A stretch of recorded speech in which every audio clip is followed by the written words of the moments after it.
En esta mañana el Señor nos hace un gran regalo, primero con su presencia, amén.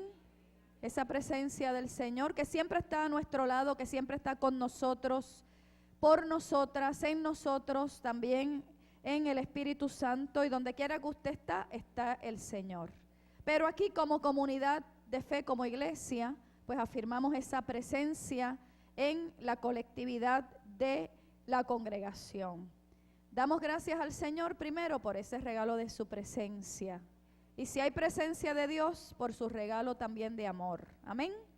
Y en segundo lugar, por la presencia de cada uno de ustedes en esta mañana. Yo sé que para los sábados estar aquí hay que hacer todos los desarreglos que hay que hacer. Ya no hablo de arreglos, de desarreglos.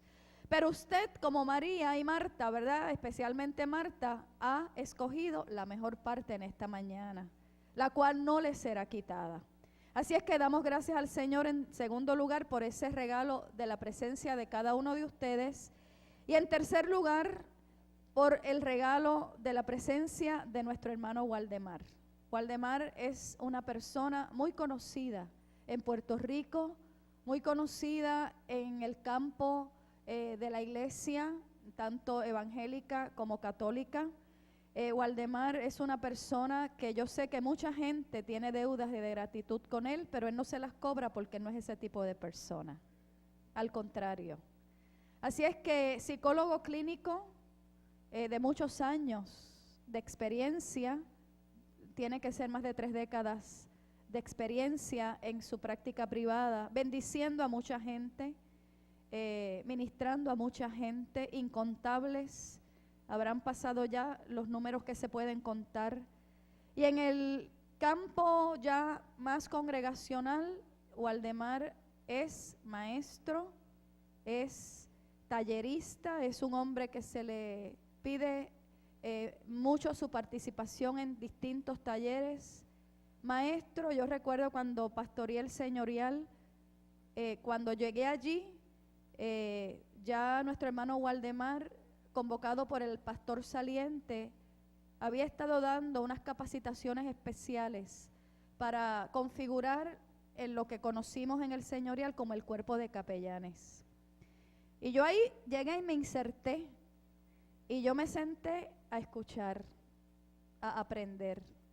Y cada vez que nuestro hermano Waldemar daba un taller, allí yo estaba, porque yo decía, Señor, yo me voy a sentar a los pies de gente que tú usas, que tú le has dado don de ciencia, de sabiduría, de conocimiento, porque yo quiero también crecer. Y fue un tiempo donde yo crecí mucho, mucho en nuestra iglesia, en el señorial.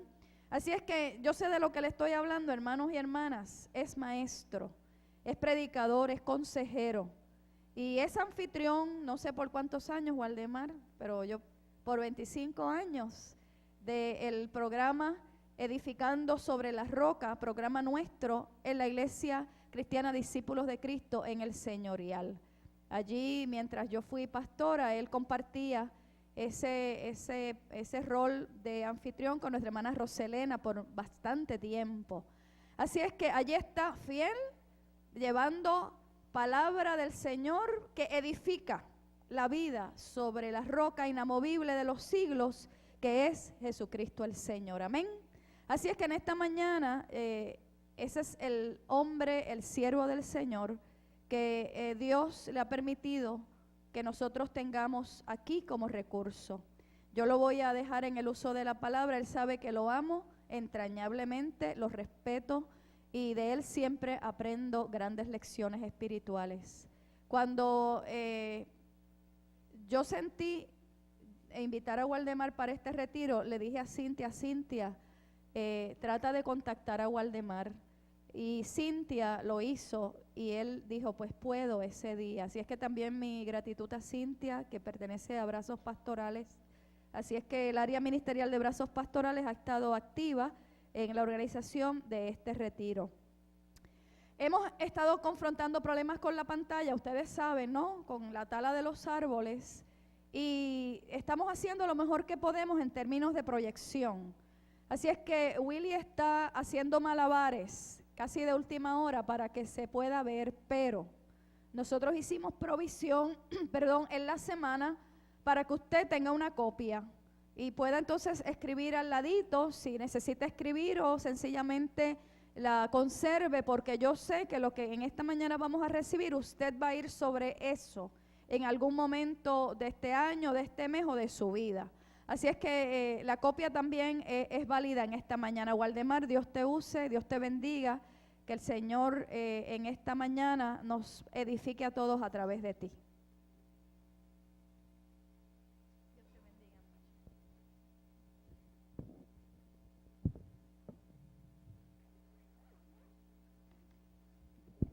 La paz del Señor con todos, con todas. Veo muchas caras que conozco y eso me edifica mucho. Gracias, pastora, yo también la amo. Y Cintia, gracias también a ti, ella fue mi contacto para llegar aquí hoy. Mi primera reacción cuando me dieron el tema fue, a rayo. Entonces, cuando eso a mí me pasa, yo tengo una solución momentánea en la carne, que es ir al diccionario de la Real Academia Española, a ver qué es lo que quieren decir las palabras. Y en el diccionario de la Real Academia Española dice, miren lo que dice que carácter es el conjunto de cualidades o circunstancias propias de una cosa, propias de una persona o propias de una colectividad que las distingue por su modo de ser y de obrar de otras cosas, de otras personas y de otras colectividades.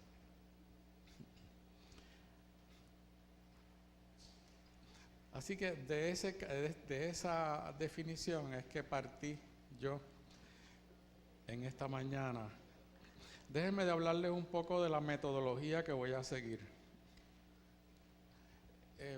Me gustaría presentar como si fuera una escuela dominical. Así me gustaría, de manera que si usted tiene una pregunta, a veces uno piensa que su pregunta voy a estorbar, lo voy a sacar de ritmo. No, las preguntas son parte del aprendizaje de todos nosotros, incluyendo del que les está hablando. Por lo tanto, siéntanse en perfecta libertad de levantar la mano, de comentar, de preguntar. Hay veces que lo que usted tiene que decir es lo que alguien necesitaba usar. Así que no lo subestimemos, no subestimemos eso, sientámonos en libertad. Para hablar del carácter de Dios, de la visión de Dios, decidí comenzar por el principio. La primera relación que Dios tuvo con el universo y con el ser humano fue en la creación. Así que vamos a ir a Génesis, porque me parece que allí es que comienza todo. Y en el libro de Génesis, el capítulo 1,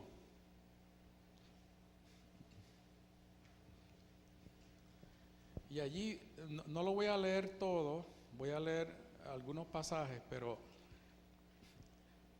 allí vemos que la creación se divide en días.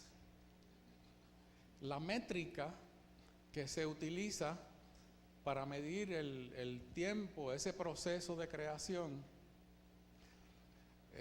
dice que fueron días, pero no nos debe preocupar eso mucho. El apóstol Pedro dice que un día serán como 1000 años y 1000 años serán como uno.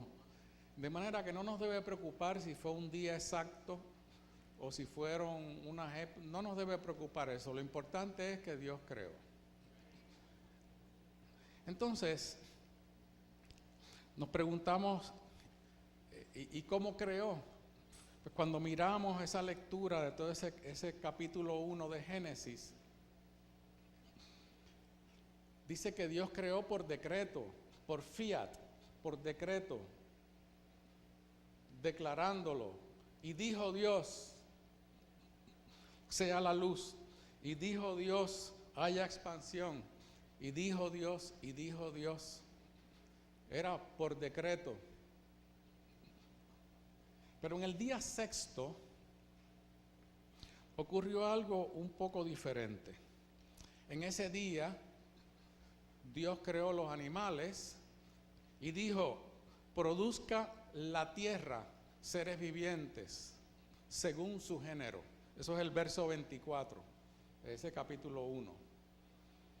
Si lo miran, y luego dijo Dios, produzca la tierra seres vivientes según su género, bestias y serpientes, etc. Y entonces dice en el verso 26,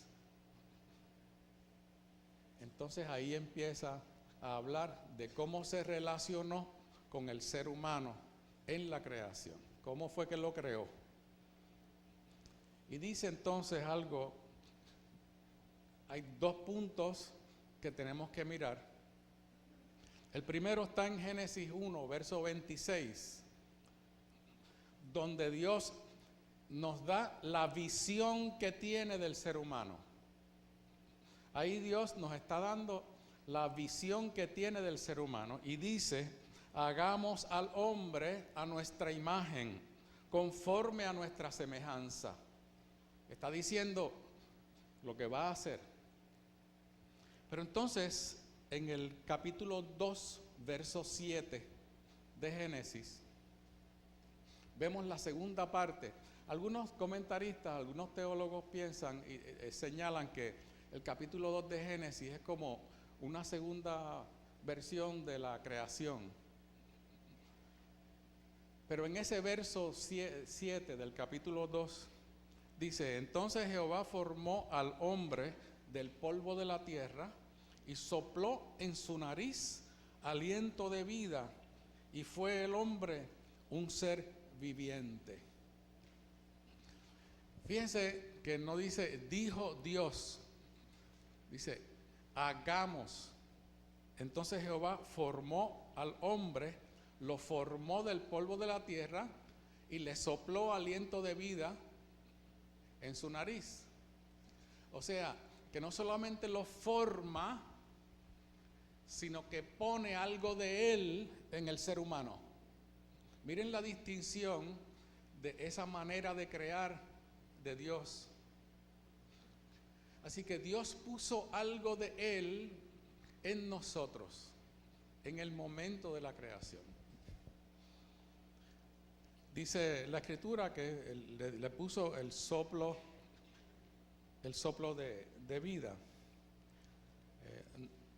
No vamos a entrar en qué pudo haber sido eso, el espíritu, etcétera, pero lo importante es eso, que esa visión de Dios viene acompañada de un acto que es compatible con esa visión. La vida que sopló Dios en nosotros hace que nosotros seamos agentes, es decir, mayordomos, administradores. Somos agentes que pensamos, sentimos y hacemos. Y nuestro estimado del valor propio, del valor que cada uno de nosotros y nosotras tenemos, no puede exceder ese límite. Vamos a hablar ahorita un poquito de autoestima, porque fíjense que al decir esto ya estamos hablando de cómo nosotros nos vemos a nosotros mismos. Y está implicado el tema de la autoestima. Pero vamos a llevarlo por orden. La noción esa de que nosotros somos agentes o mayordomos o administradores de todo lo que Dios puso en nosotros, puesto que no nos pertenece, nos fue dado, nos fue otorgado, nos debe entonces motivar a entender que nada nos pertenece. Nada nos pertenece. Todo le pertenece a Dios. Y esa realidad de que nada nos pertenece le tiene que dar paso entonces a la gratitud en nuestras vidas. El carácter de Dios implica en nosotros una profunda gratitud que permea todo lo que hacemos, todo lo que pensamos, todo lo que decimos y todo lo que sentimos también. La gratitud como respuesta de nosotros a Dios calibra nuestra voluntad. No sé si lo puede ver. La gratitud calibra la voluntad del ser humano para que podamos estar en sujeción. De ahí la gran importancia de que nosotros cultivemos esa gratitud como parte del carácter de Dios que puso en nosotros para que pudiéramos ser transformados en la imagen de Jesucristo. De eso hablaremos después.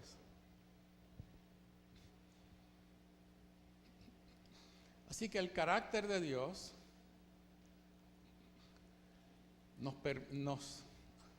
nos habita en cierta medida,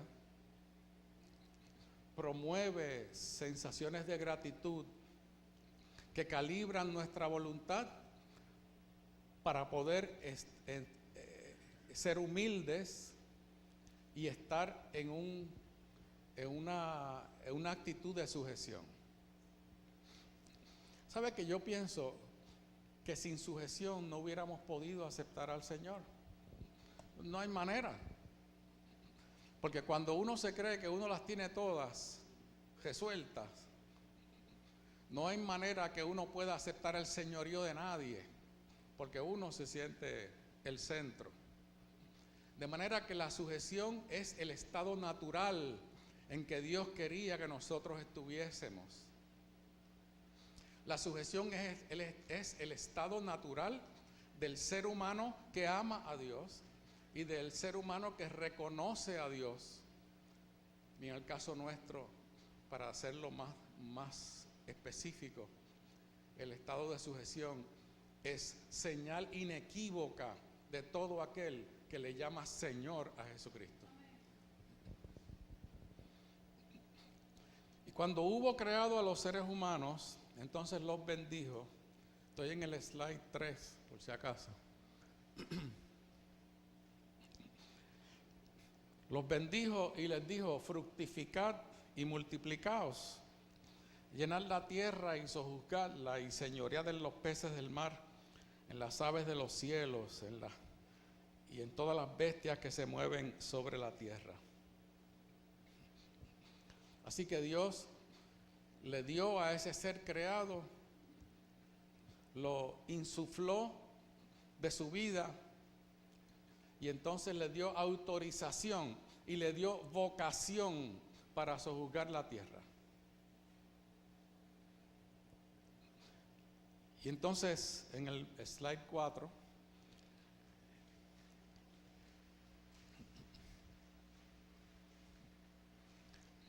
añadimos entonces un pequeño verso que encontré en el libro de Oseas, profeta menor, Viejo Testamento, capítulo 2, versos 19 y 20. Y el profeta añade: y te desposaré conmigo para siempre, te desposaré conmigo en justicia, juicio, benignidad, misericordia, y te desposaré conmigo en fidelidad, y conocerás a Jehová.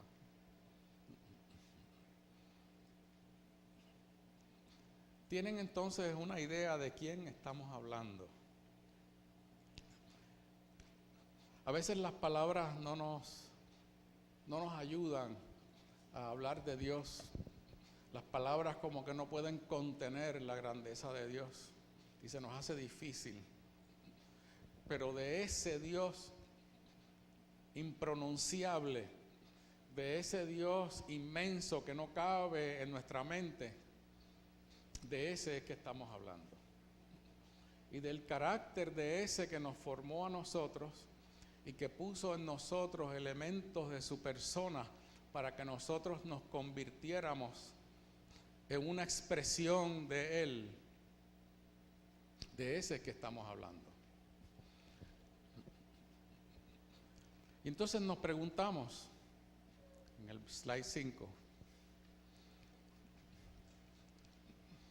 ¿cuál es la visión que Dios tiene sobre nosotros? ¿Qué implica la visión de Dios en cuanto al discernimiento de lo que nosotros somos? ¿Qué implica el yo conocer la visión de Dios? ¿Qué implica eso para mí? ¿Qué me dice eso a mí? Porque si yo estoy hablando de este que me creó y que este puso en mí una parte de sí, el conocerlo a Él me permite conocerme a mí. No podemos conocernos a nosotros mismos en ausencia del conocimiento de Dios. Para conocernos a nosotros mismos, tenemos que conocer a Dios. Y solamente a través del conocimiento de Dios podemos mirarnos a nosotros para empezar a entendernos. Y por eso es la importancia de nosotros poder tener una visión clara de quién Dios es. Conocer a Dios es requisito previo para conocernos a nosotros mismos.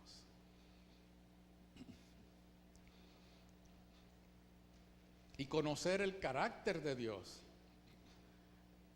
el carácter de su visión de nosotros, nos permite conocernos a nosotras y a nosotros. ¿En qué consiste esa visión y cómo podemos nosotros obtenerla? Bueno, nuestros dos vehículos principales, nuestras fuentes principales son, número uno, la palabra de Dios. En la palabra de Dios tenemos una fuente de conocimiento. La segunda fuente es la persona de Jesucristo.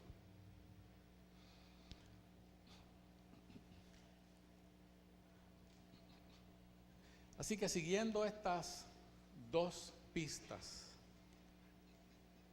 vamos a hablar hoy un poco sobre ese tema. Y ustedes comprenderán que no vamos a dilucidar el carácter de Dios, la visión de Dios en una hora. No vamos a poder hacer eso. Pero nosotros vinimos hoy buscando lo que Él tiene para nosotros. Lo que Él tiene hoy para nosotros. Mañana tendrá otra cosa. Pasado en otro sitio tendrá otra cosa. Pero lo que tiene hoy aquí, todos queremos recibirlo. Y por eso vamos a hablar de 3 elementos de esa visión de Dios. Y cómo esos 3 elementos informan nuestra vida y nos permiten vivirla de acuerdo a su voluntad.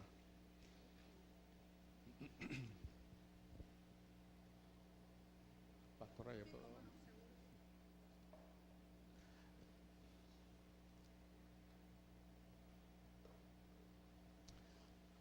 Hay por lo menos 3 perspectivas. 3 perspectivas para vernos a nosotros mismos. Nosotros podemos vernos y desarrollar una idea de quiénes somos nosotros a base de lo que otras personas nos dicen sobre nosotros. La visión que otros tienen sobre mí se convierte en parte de la información que yo uso para conocerme a mí mismo. A eso le podríamos llamar el yo reflejado. La parte mía que yo encuentro, que yo conozco en la información que otra gente me da sobre mí. Porque mire, si ahora mismo hay una abeja que está aquí y que está preparándose para picarme, yo no la estoy viendo. Y asumiendo que tampoco la oigo, pues no puedo hacer nada al respecto. Pero ustedes la están viendo. Entonces ustedes la están viendo y me pueden decir, mira, ten cuidado que tiene. Igual pasa con otras características que son un poquito más profundas. Uno a veces no ve algo que es evidente para otras personas. Y esas otras personas al ofrecernos esa información, nos puede bendecir si la información es correcta, nos puede también maldecir cuando nos está dando información falsa, ¿verdad? Por eso es que necesitamos discernimiento. El discernimiento tiene que ser parte de nuestra vida, el discernimiento, la sabiduría. Y por eso es que en la palabra se nos insta a que pidamos sabiduría. Mire esto, una de las premisas de la psicología es que las circunstancias no tienen realidad en mí hasta que yo no puedo percibirla. ¿Hace sentido? Ahora mismo yo no estoy viendo esto. Claro, ya yo lo vi y sé que está ahí, pero asumiendo que no lo hubiera visto, yo no tengo por qué pensar que ahí hay algo. Los seres humanos vivimos con la concepción de que esto que existía era lo que había, y por muchos siglos no se sabía que había un mundo microscópico que existía, las bacterias, los virus. Y pues vivimos y la gente que vivió en ese tiempo no sabía que eso existía. Por lo tanto no tomaron provisión. Pero cuando se descubrió, entonces se convirtió en parte de la realidad de los seres humanos, y entonces se cambiaron las conductas y la forma de prevenir las enfermedades, etc.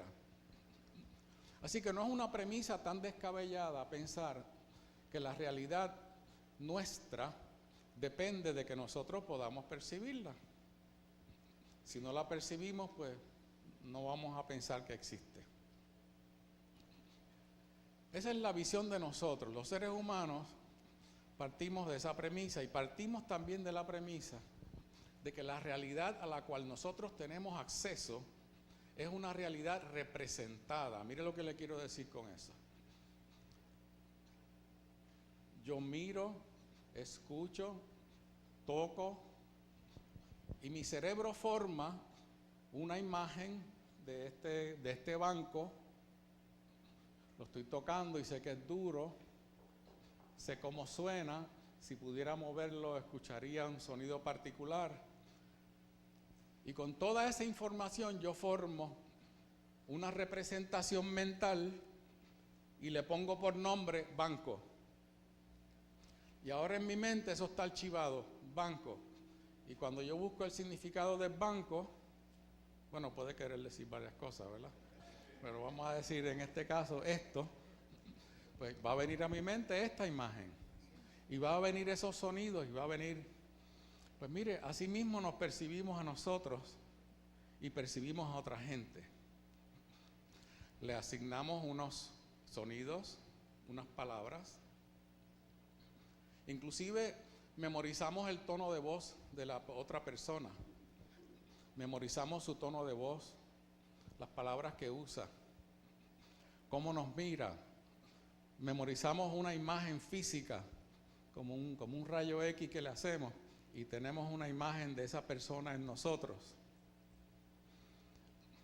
Así que fíjense que es una realidad construida. Es una realidad que construimos, y que podemos cometer errores en la construcción de esa realidad. Ahora, en el mundo de Dios no hay construcción. En 1 Corintios capítulo 13, verso 12, dice: ahora vemos como por espejo, oscuramente. Entonces, cuando estemos en la presencia de Dios, veremos cara a cara, según fuimos conocidos. La realidad de Dios no es una realidad representada. Yo no sé cómo sea la realidad de Dios, entiéndanme, ¿ven? No sabemos, no estamos allá. Pero no es una realidad representada. Pero sí sabemos que la realidad nuestra es una realidad construida, pero la verdadera realidad está en la visión de Dios. Él no construye la realidad.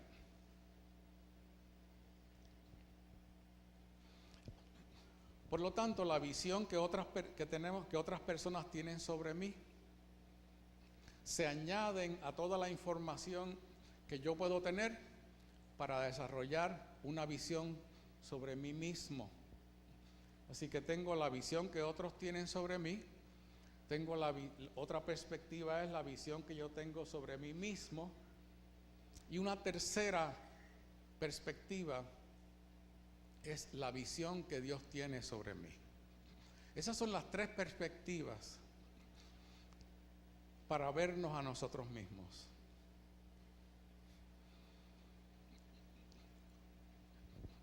Una de las cosas que Dios nos regaló es la conciencia de nosotros mismos. Podemos estar conscientes de nosotros mismos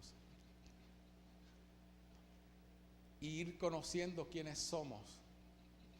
Y al conocernos vamos evaluándonos. Y es algo que hacemos automáticamente.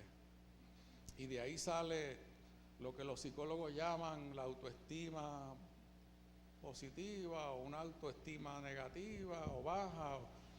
Y entramos en todas esas categorizaciones que parten de la noción de las perspectivas humanas del conocimiento propio. Yo quisiera argumentar que para nosotros, en realidad, cuando estamos sujetos a Dios, el issue de la autoestima pasa a un segundo plano. Muchos de los problemas de autoestima que tiene la gente se podrían atender si las personas pudieran solamente entender que la sujeción a Dios es la respuesta para poder vivir una vida sana y en paz con uno mismo. Pero esa no es una noción fácil de aceptar. Para ustedes quizás sí, pero no para todo el mundo.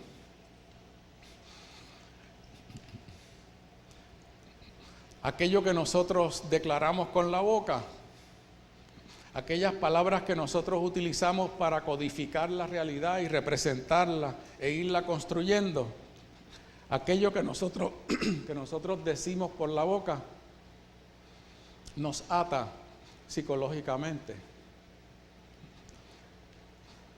y puede afectarnos espiritualmente también.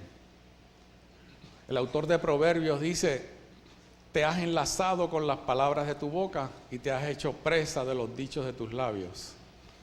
De manera que entonces lo que nosotros decimos, lo que declaramos, lo que pensamos y comunicamos, no solamente tiene un valor comunicacional, no solamente estoy comunicándome con otra persona, estoy construyendo realidades. Somos seres creativos también. Fue parte de ese soplo el aliento que Dios puso en nuestra nariz, como dice en la narrativa.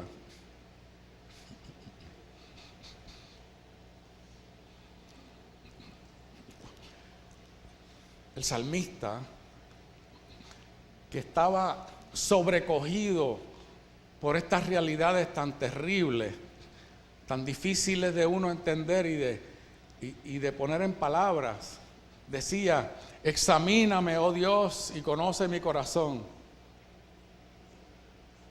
Pruébame y conoce mis pensamientos, y ve si hay en mí camino de perversidad, y guíame en el camino eterno.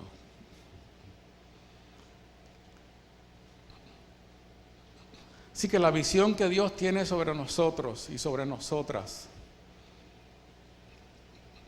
de momento se nos presenta como algo importante que para nosotros examinar nuevamente. Están ocurriendo circunstancias muy graves y muy difíciles. Y a medida que se desenvuelva la historia, nosotros vamos a necesitar saber quiénes somos nosotros y nosotras, y dónde estamos, y para qué estamos ubicados donde estamos, y cuál es el propósito que Dios tiene con nosotros en medio de todo aquello que pueda estar ocurriendo en las circunstancias que nos rodean. Por eso es muy importante que nosotros meditemos sobre esto de la visión de Dios en nosotros, el propósito de Dios con nosotros. ¿Qué es lo que Dios dice que nosotros somos? ¿Qué es lo que Dios dice que nosotros somos? ¿Qué es lo que la palabra dice que nosotros somos? Pues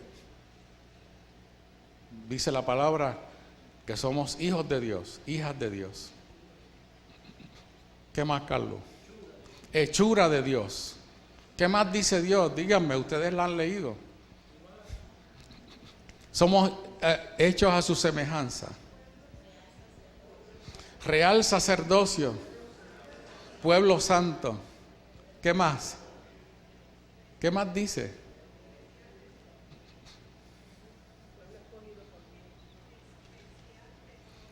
Especial tesoro. Ajá.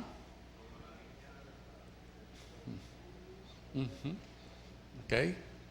¿Qué más dice Dios? Entonces, cuando usted me lo dice a mí, se siente de una manera, ¿verdad? Pero ahora déjeme yo decírselo a usted. Y mire cómo se recibe, recíbalo. Mira, Ramfi, Dios dice que tú eres hijo de Dios, que tus pecados han sido perdonados. Dios dice que tú eres linaje escogido, real sacerdocio, nación santa, pueblo adquirido por Dios. Dios dice que tú eres participante de la naturaleza divina. Dios dice que tú eres más que vencedora, Rebeca, por medio de aquel que te amó. Dios dice que ni la muerte, ni la vida, ni ángeles, ni principados, ni potestades, ni lo presente, ni lo porvenir, ni ninguna cosa creada te podrá separar del amor de Dios que es en Cristo Jesús, Señor nuestro. Cuando lo recibimos es distinto. A veces cuando lo declaramos, por alguna razón no lo recibimos. Pero es importante que también empecemos a declararlo, porque parte de ese soplo de vida que Dios puso en nosotros, envuelve también el poder para nosotros decretar. ¿Y qué es lo que Dios nos dio poder para decretar? Dios nos dio poder para decretar su palabra. Y al decretarla, la llevamos, es real. La convertimos en realidad para nosotros al decretarla. Al declararla.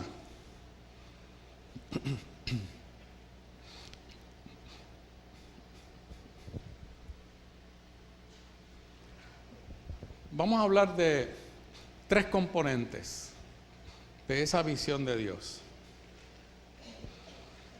En el 7, el slide 7, ese.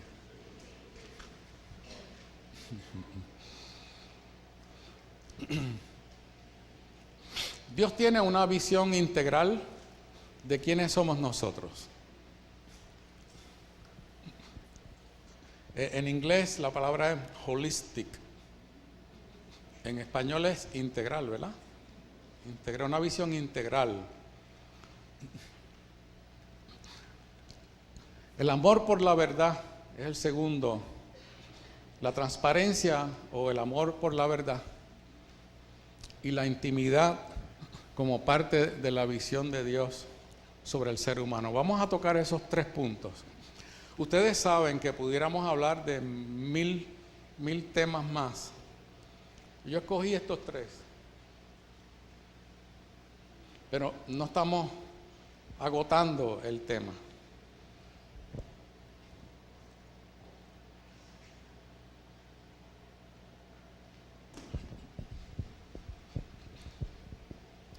Busquen en Primera de Tesalonicenses, capítulo 5 y verso 23.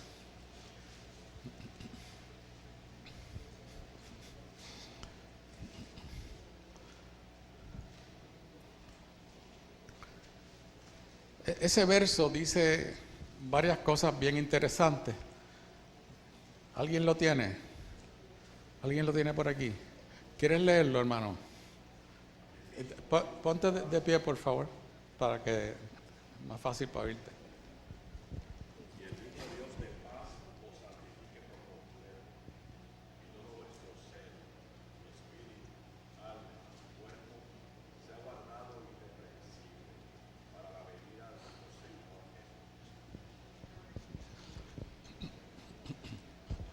Dice, el mismo Dios de paz os santifique por completo. Entonces pasa a definir los elementos de ser completo, ¿no? Espíritu, alma y cuerpo. He leído algunos comentaristas que tienen diferentes opiniones sobre el significado de la palabra alma. He leído algunos que dicen que alma ahí se refiere a sinónimo de mente.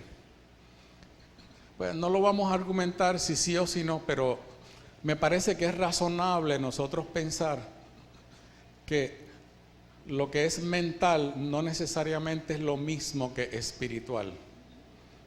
Así que nosotros, por nuestra propia experiencia y el testimonio del Espíritu Santo en nuestra vida, podemos saber que lo que es parte de nuestra psicología no necesariamente es parte del espíritu.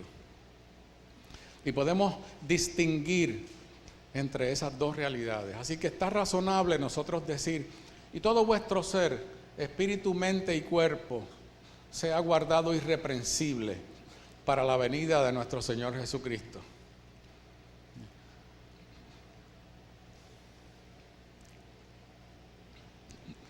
Me llama la atención que ese verso, a ese verso le sigue otro verso, que no lo leímos, pero yo se lo voy a decir. Y todo vuestro ser, espíritu, sea guardado irreprensible. Entonces sigue diciendo, fiel es el que os llama, el cual también lo hará. Oiga eso. Dios nos ve como seres integrales, compuestos por diferentes facetas: neuma, psique, soma, espíritu, mente, cuerpo. Y en cada uno de los tres niveles de nuestra vida hay necesidades que atender, hay problemas que atender, hay situaciones que surgen. Pero somos seres integrales. Y yo creo que es razonable nosotros decir que el orden material es una expresión del orden espiritual. Es razonable pensar que si nuestro espíritu está atado, en nuestra mente va a haber miedo y en nuestro cuerpo van a haber señales como taquicardia, dolor de estómago, etc. Es razonable pensar así, porque somos seres integrales.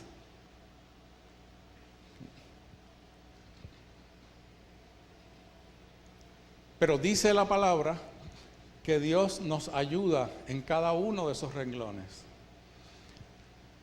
Y cuando habla de santificación, está hablando de una obra que nosotros ejecutamos, pero que Él energiza. Fiel es el que os llama, el cual también lo hará.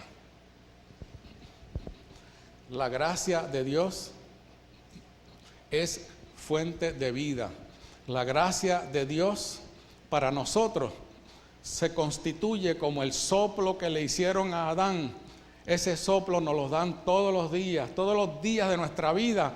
El Señor está soplando su aliento de vida en nosotros para que podamos servirle, para que podamos nosotros ser transformados de gloria en gloria en la imagen misma de Jesucristo el Señor. A eso es que estamos llamados, y esa es la visión que Dios tiene para nosotros los seres humanos.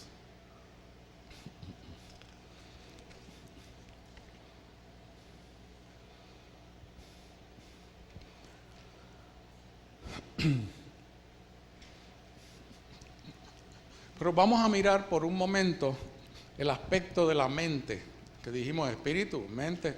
Vamos a chequear un momentito nada más este asunto de la mente del ser humano. Pudiéramos decir tantas cosas, ¿verdad? Pero me parece que es importante que nosotros sepamos cuál es la estructura mental que un ser humano utiliza en su vida cotidiana. Y es básicamente una secuencia que comienza con un pensamiento. El pensamiento tiene prominencia porque lo produce el lóbulo prefrontal del cerebro, que tiene preeminencia en el cerebro. Le llaman los psicólogos preeminencia cognoscitiva, quiere decir que estamos propensos, el pensamiento es primero. El pensamiento genera una emoción, la emoción genera una conducta. Mire la secuencia, mire la secuencia. Ahora, nosotros no respondemos a cualquier pensamiento, porque si yo les digo a ustedes, esto es blanco, ustedes, eso no los mueve. Porque bueno, lo que podrían pensar es que yo, ¿verdad? Ando en otra, o me tomé algo, ¿verdad? Antes de venir aquí, qué sé yo. Pero si esto es cierto, entonces sí.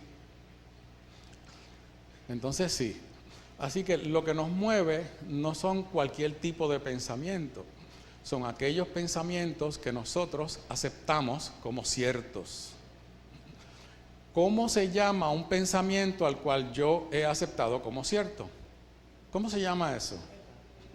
Una verdad, una convicción, una creencia. Así que lo que moviliza el sistema mental de los seres humanos son las creencias, en última instancia. Aquello en lo cual yo creo. Qué interesante, ¿verdad? Es pues la fe, la certeza de lo que se espera y la convicción en lo que no se ve. Hebreos 11:1. Entonces, mire, estamos hablando de psicología, pero ahora resulta que el escritor a los Hebreos tenía algún título en algún sitio, ¿sabe? Porque, ¿qué es lo que cuál es la definición que me está dando? Ellos lo sabían antes que nosotros. Estos escritores lo sabían antes que nosotros. Así que son las creencias las que nosotros tenemos que evaluar, porque son las creencias nuestras las que nos pueden llevar a salud mental o a falta de salud mental, ¿verdad? Conflicto, etcétera. Y qué interesante que la fe, que no es otra cosa que eso, Dios la pone. Mire lo que dice el apóstol Juan. Dice, y esta es nuestra victoria. 2 puntos, nuestra fe. Mire qué interesante. De acuerdo a las creencias que yo sostenga, entonces yo tendré victoria. No solamente espiritualmente, sino psicológicamente, aún somáticamente, aún físicamente. ¿Cuántas enfermedades nosotros no cogemos que son, mire, empezaron aquí?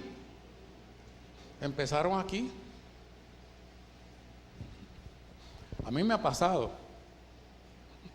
Y yo he ido a donde el médico y le he dicho, mira, yo sé que esto empezó aquí, ¿sabes? Yo se lo he dicho, pero tengo síntomas, así que tú me ayudas. Nos pasa a todos. Eso, ¿verdad? No, eso no es una justificación. Tenemos que lidiar con eso. Pero lo que estoy comunicando es que las creencias que nosotros sostenemos sobre quiénes somos nosotros, sobre lo que nosotros podemos o no podemos hacer, sobre lo que nosotros podemos y no podemos ser, Eso cobra un valor muy importante en el siglo XXI, en el año que estamos viviendo. Y si quiere, se lo voy a decir como profecía. Le voy a decir, en los próximos años, ustedes van a ver cuán cierto es esto. Y cuán importante esto va a ser en la vida de la iglesia. Yo pienso que ya está afectando la vida de la iglesia. Y es importante que nosotros asumamos las creencias correctas para sostenernos y para asumir el rol que Dios nos ha dado para estos tiempos. La iglesia tiene un lugar muy importante. No estoy hablando de esta. Ustedes me entienden, ¿no? La iglesia. La iglesia es la congregación de todos aquellos que han recibido a Jesucristo como Señor y Salvador. A eso me refiero. Y la iglesia ha recibido una encomienda que no puede transferir, no la puede transferir, ni la puede delegar. La tiene que asumir. Y junto con esa propuesta y ese mandato de Dios, van a venir las pruebas y los ataques y las dudas, particularmente las dudas, para que la iglesia rompa la comunión. Y rompiéndose la comunión, se pierda el propósito de Dios. Y tenemos que estar muy pendientes a eso. Yo no estoy predicando paranoia, ¿sabe? No, yo estoy hablando de palabra de sabiduría. Tenemos que ser entendidos, discernimiento.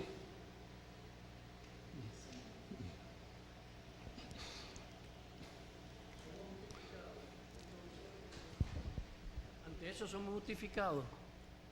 Ante eso somos justificados. No entiendo la pregunta, hermano. Háblame. La pregunta es, ante esa posición que estamos tratando de asumir hoy, porque yo digo que es una intención de asumir una posición, ¿nos estamos justificando? ¿Justificando en el sentido peyorativo o justificando como...? Si nosotros estamos creando eso, si estamos creando esto como la verdad. Creando... Esa representación de nuestro pensar, de nuestra reacción a la realidad de hoy, si le estamos presentando eso como la verdad.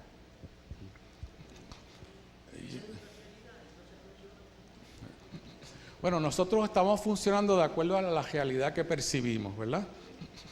Pero lo que estoy compartiendo, no sé si te sigo, Carlos, perdóname, voy a tratar de lo que entendí. Nosotros respondemos a lo que percibimos, ¿verdad?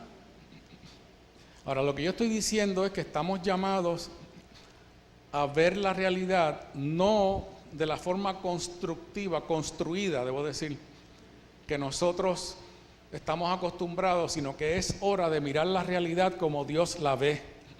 Y es hora de mirarnos a nosotros mismos como Dios nos ve, para que podamos movilizarnos, salirnos de nuestras zonas de comodidad donde hemos vivido y empezar a asumir roles que posiblemente nos duelan, pero te lo digo hoy, no nos dañan. Nos duelen, pero no nos dañan. Y el llamado de Dios no se refiere a que nos sintamos bien. Jesucristo no vino para que nosotros nos sintiéramos mejor. Te lo voy a repetir, Jesucristo no vino para que nosotros nos sintiéramos mejor. No, Señor. Jesucristo vino para que nosotros pudiéramos ser salvos, para que pudiéramos ser transformados completamente, no para que fuéramos mejores, para ser transformados, hechos nuevas criaturas en Él. Y es una visión distinta, no es más de lo mismo. Jesús no vino a darnos más de lo mismo, vino a darnos algo diferente, completamente diferente. Mas vosotros sois hechura mía.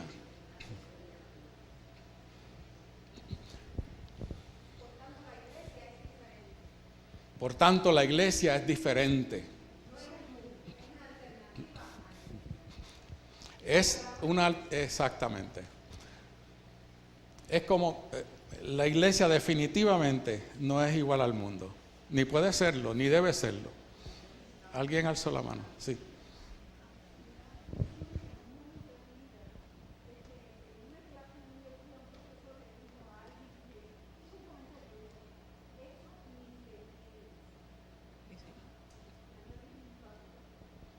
Refiriéndose a qué.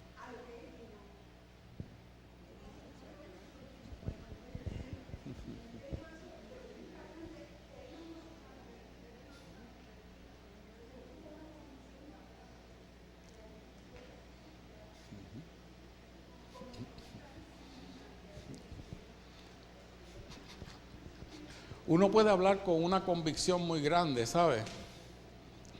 Pero en última instancia, lo que determina lo que yo estoy diciendo es la compatibilidad de lo que yo declaro con la palabra de Dios. Ese es el criterio. Pueden haber otros criterios. Sí, sí. ¿Alguien más quiere compartir? Siéntase libre, comparta.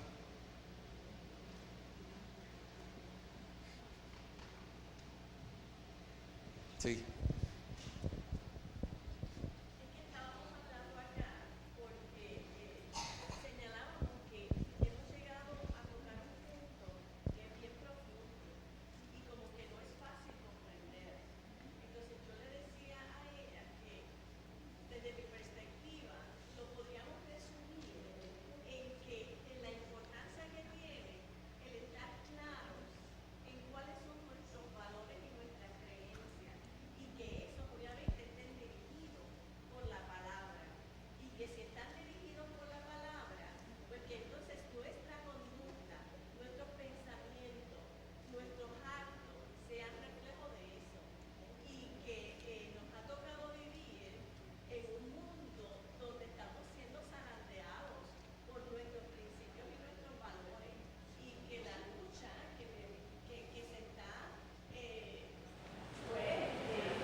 que está